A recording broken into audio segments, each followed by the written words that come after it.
बात से एक काउंटर में यहां पे ये भी करूंगा सर, मेरी बात सुनिएगा, फिर आप इस वेरी साहब ने ज्वाइन की भी जरा बात करूंगा। इश्तियाक साहब ये बताइएगा, लेट सपोज मुल्क में ये इदारा जो बनाया गया है इलेक्शन कमीशन, ये इलेक्शंस कराने के लिए बनाया गया ना, इसके अलावा तो इनकी कोई और जिम्मेदारी है नहीं, इसी चीज की तनख्वाह भी लेते हैं, इसीलिए इदारा बनाया गया। लेट सपोज अगर वो कहते हैं कि जनाब हमें सिक्योरिटी फराहम करने के लिए एहलकार नहीं मिल रहे हैं, लेट सपोज वो कहते हैं कि हमारे पास बजट नहीं है, हम इलेक्शंस नहीं करा सकते, तो सर इसमें सीधा सीधा मुस्ताफी होना तरीका नहीं है कि भाई हमारा ये आइन के अंदर दर्ज है कि हमने 3 महीने के अंदर इलेक्शंस कराने हैं, लेकिन चूंकि हमारी मावनत नहीं की जा रही मुख्तलिफ जगहों से, तो इसलिए हम काम नहीं कर सकते, हम रिजाइन करते हैं। सर ये एक जस्टिफाइड तरीका नहीं होना चाहिए था। What do you think? मैं आपको एक बात बताऊं, एक आपने नया रास्ता खोल दिया है।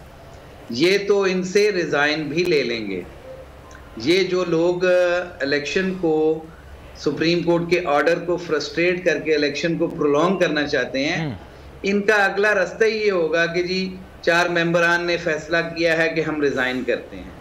इधर सुप्रीम कोर्ट अपने जजमेंट की इम्प्लीमेंटेशन के लिए बैठती है, तो ये एक नया तरीकाकार भी इख्तियार किया जा सकता है।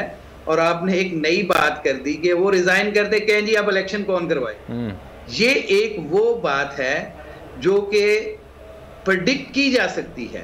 अच्छा, ये किसी सूरत में भी इलेक्शन नहीं करवाना चाहिए, इस खौफ के साथ कि कहीं एक जमात। अच्छा सर इजाजत दे दें सर थोड़ी सी ना, मैं आबिद जुबैरी साहब भी काफी देर से वेट कर रहा है, मैं इसका जवाब उनसे भी ले लेता हूं। आबिद साहब सही बताइएगा, मुल्क में कानून है, आइन है, अमल पैरा है या नहीं है ये एक अलग सवाल है, लेकिन आइन मौजूद है, आइन के अंदर चीजें दर्ज हैं। वो चीजें ये जनाब, अगर कोई असेंबली तहलील होती है 90 डेज के अंदर आपने इलेक्शंस कराने, नॉट मोर देन 90 डेज,